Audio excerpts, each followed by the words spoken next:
साल बदले या सरकार, मुंबई डूबती ही है। सबसे ज्यादा टैक्स चुकाने वाले शहर की हकीकत। तुम हमें टैक्स दो, हम तुम्हें डुबा देंगे।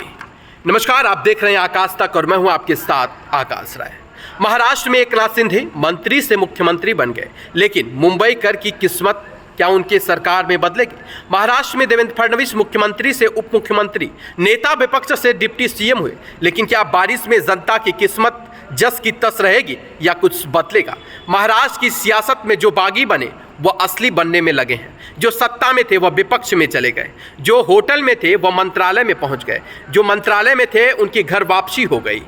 इतना कुछ बदला लेकिन कुछ नहीं बदली तो वह बारिश में मुंबई वालों की किस्मत अभी तक नहीं बदली। महाराष्ट्र में हर साल बारिश में आम जनमानस को काफ़ी दिक्कतों का सामना करना पड़ता है। कभी आवागमन पर रोक लग जाती है, कभी रोड पूरी तरह से झील बन जाते हैं, कभी मुंबई की लाइफ लाइन कही जाने वाली लोकल ट्रेनें पूरी तरह से ठप कर दी जाती हैं।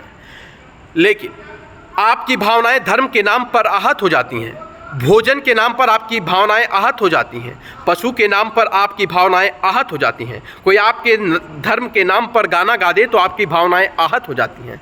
लेकिन सरकारी व्यवस्थाओं से आपकी भावनाएं आहत क्यों नहीं होती हैं? क्या महाराष्ट्र सरकार इस बार कुछ ऐसा करेगी जिससे महाराष्ट्र के लोगों के आवागमन पर कोई तकलीफ ना हो, या महाराष्ट्र में किसी की जाने ना जाए इसके लिए बीएमसी पूरी तरह से सक्रिय होकर के काम करेगी? क्या बीएमसी जो बार बार ये दावा तो करती है कि महाराष्ट्र में पूरी तरह से जो भी ड्रेनेज है वो क्लीन है, अगर क्लीन है तो क्या वहाँ की साफ सफाई व्यवस्था सही है? इसके लिए आम जनमानस को भी सोचना होगा। आपको पॉलीथीन का इस्तेमाल नहीं करना होगा, पॉलीथीन आपको यहाँ वहाँ उठाकर नहीं फेंकना है। बहुत बार ऐसा होता है कि हम लोग छोटी छोटी दुकानों से सामान खरीदते हैं और सामान निकालने के बाद पॉलीथीन को फेंक देते हैं। वही पॉलीथीन जाकर गटरों में फंसती हैं, उसके बाद पानी पास होने में काफ़ी दिक्कतों का सामना करना पड़ता है। स्लम एरिया में ये सारी चीज़ें ज़्यादा होती हैं, छोटी छोटी दुकानों पर ही ज़्यादा पॉलीथीन बिकती हैं। ऐसे में सरकार ने कठोर कदम उठाया भी है कि पॉलीथीन बंद हो।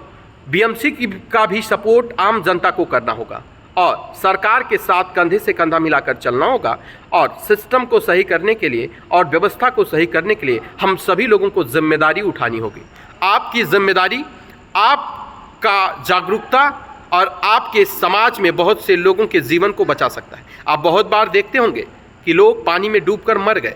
बहुत बार ऐसा होता है कि जो सभ्य होता है उसके नीचे लोग बाइक लेकर के जाते हैं, लेकिन उसी ड्रेनेज में हम लोग कुछ भी खा करके रोज़ाना यूज होने वाली सामग्री उसका इस्तेमाल करने के बाद पॉलीथीन उसी में फेंक देते हैं। कभी चिप्स के पैकेट भी हो सकते हैं, तो कभी आप केला थैली में लेकर खाते हैं, उसके बाद पॉलीथीन वहीं फेंक देते हैं, वह भी हो सकता है। इसलिए आपको भी जागरूक होना पड़ेगा और सरकार की मदद करनी होगी। अब वर्तमान मुख्यमंत्री किस तरह से अपने जिम्मेदारी का निर्वहन करते हैं और महाराष्ट्र में लोगों को बारिश में सुख और चैन का, नींद और आने जाने का व्यवस्था कर पाते हैं।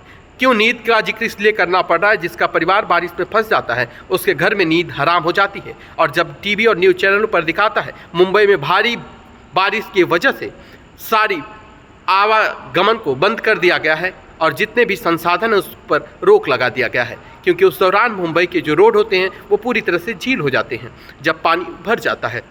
ऐसे में घर वाले चिंतित हो जाते हैं। इस चिंता को इस बार महाराष्ट्र सरकार कैसे दूर करेगी?